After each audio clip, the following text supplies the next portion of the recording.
ক্ষমতা দখল, সে তো জবরদখল করছে, তার কোনো লিগালিটি নাই যে উপদেষ্টা বলে আমাদের কোনো পদ নাই।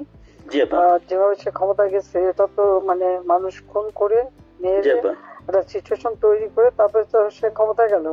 জি জি আপা, জি জি। না আমরা এগুলা আমাকেই মেরে ফেলা। জি আপা, আমরা এগুলা আমরা ইউরোপিয়ান পার্লামেন্টকে জানাবো, জানাচ্ছি।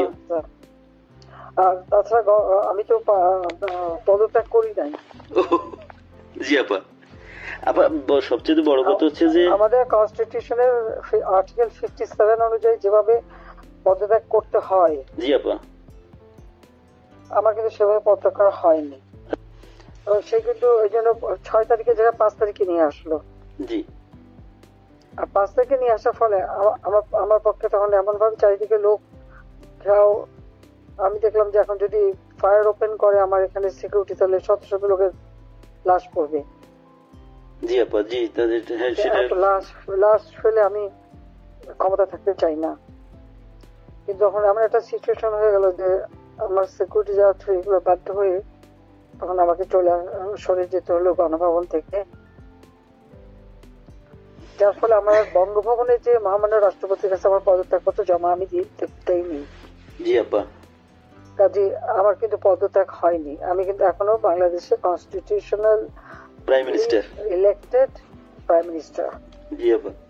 আমি আসলে দেশে কাউকে এমনি কিছু পাবলিশ করতে দেয় না, কিন্তু এমনি তো ফেসবুকে বা এসে বেশ কিছু ডকুমেন্ট ওরা নিজেও দিচ্ছে যে কিভাবে মানুষ মারছে।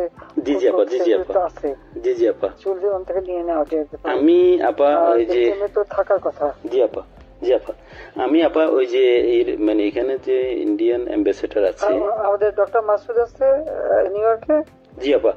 আমি আপা ওনাদের সাথে আমার যোগাযোগ নাই আসলে আপা। আমি এখানে মেইন স্ট্রিমে পলিটিক্সে ছিলাম। আর তাছাড়া আমি আপনাকে বলি, আমি 1988 সালে আপনার সাথে দেখা হয়েছিল লাস্ট।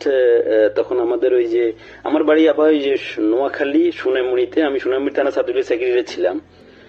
তখন আমাদের গোলাম সারোয়ার এমএ যে আমার মামা হয়, উনি আমাদেরকে আপনার কাছে নিয়ে গেছিল। আচ্ছা আচ্ছা। তো এরপরে আপা আমি পড়ালেখার জন্য ইউরোপে চলে আসি। চিটাগং ইউনিভার্সিটিতে আমি পড়ালেখা করে তারপরে ইউরোপে চলে আসি। তো আসার পরে আপা আমি বেসিক্যালি বেলজিয়ামে মেইন স্ট্রিম পলিটিক্সের সাথে জড়িত ছিলাম। কিন্তু লাস্ট ইলেকশনের সময় আপা আমরা অনেক কাজ করছি। আমি আমার অর্গানাইজেশন, আমার একটা এনজিও আছে এখানে, একবারে ফুল প্লেজেন্ট আপনার লবি ফার্ম। আমরা প্রায় গত ইলেকশনের আগে আমরা প্রায় 180 জন এমপির কাছে আমরা চিঠি দিয়েছি যে কেন মানে বাংলাদেশ আওয়ামী লীগ গভর্নমেন্ট বাংলাদেশে প্রয়োজন। কিন্তু এবছর আমরা তারপরও কাজ করছি, কিন্তু পুরোপুরি কাজ করতে পারিনি।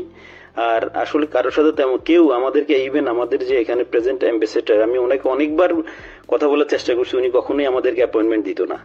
কারণ আমি তো ওইখানে আমি সারাদিন ইউরোপিয়ান পার্লামেন্টেই থাকি। এবং আমি ভিতরেই, কারণ আমাদের ইউরোপ পার্লামেন্ট আমাদের খুব দরকার।